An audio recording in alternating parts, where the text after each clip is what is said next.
Social entrepreneurship is more than a recent trend, spurred by the emergence of the millennial generation into the business world. It represents a shift toward accountable business practices and creating sustainable change in the world. These new entrepreneurs aim to create a career for themselves that is both fiscally sound and has meaning in a wider global context. There are distinct differences between these social entrepreneurs and entrepreneurs behind the age of digital sharing. Both groups are interested in changing the world through innovation. However, those interested in social enterprise are more interested in using innovation to impact the systems that make inequality and poverty a reality for too many people.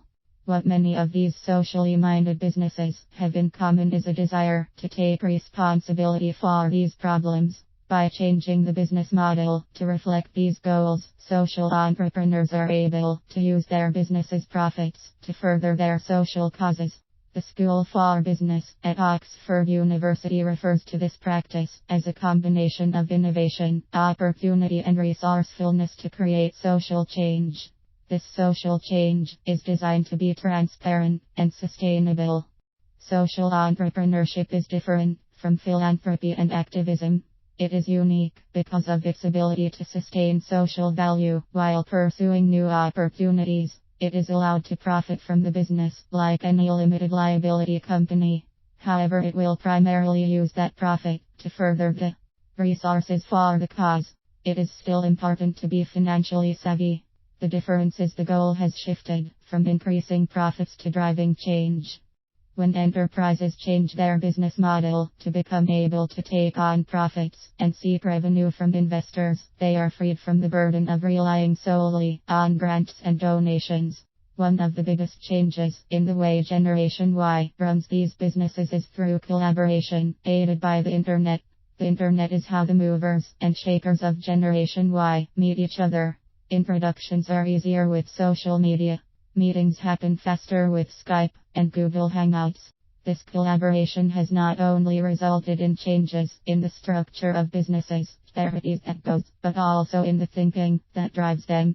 These enterprises feel a sense of personal and organizational accountability for both the causes served and the outcomes provided. These business ventures also begin differently now than they did before. While some of the earliest and most profitable companies today started in a garage, these social businesses begin with private investors and incubators. Incubator Echoing Green provides successful applicants with a stipend of zero, along with valuable services like support, counseling, and partnerships designed to kickstart the business. Many of today's most successful social entrepreneurs are not high-profile billionaires. Tal Desher, the man behind the for-profit company Alibert, has created a business aimed at creating a sustainable middle class in Africa. Desher has created safe environments for Africans to develop work skills. Alibert produces the world's first fair trade certified footwear. The materials are sustainably sourced and the labor provides a substantial income for families in Ethiopia, Liberia, and Kenya. And in true millennial style, the shoes are also very trendy.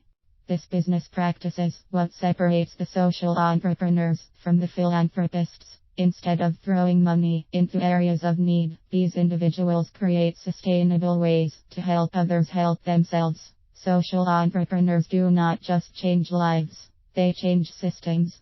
Social enterprise can make big changes while encouraging huge revenue. Teach for America has brought change to two groups at once: college graduates and low-income communities. The company works to employ recent graduates and career changers. The recruits are then trained and placed in teaching positions in low-income communities. Teach for America's mission is to help enable America's next generation of leaders, all while bridging the gap in education quality. Their goal is noble. The fact that they bring in $18 million in revenue every year is also equally impressive. Baby boomers joke that Generation Y's greatest accomplishment so far is extending casual Fridays all week. Yet these social entrepreneurs would beg to differ. 90% of millennials are not motivated by a job well done, but by knowing where their work is going. Generation Y's lack of interest in money, love of transparency and disdain for hierarchy is a catalyst for ventures that are not just expanding the world, but also creating real change. Without these fundamental differences between Generation Y and its predecessors, social entrepreneurship would not be possible.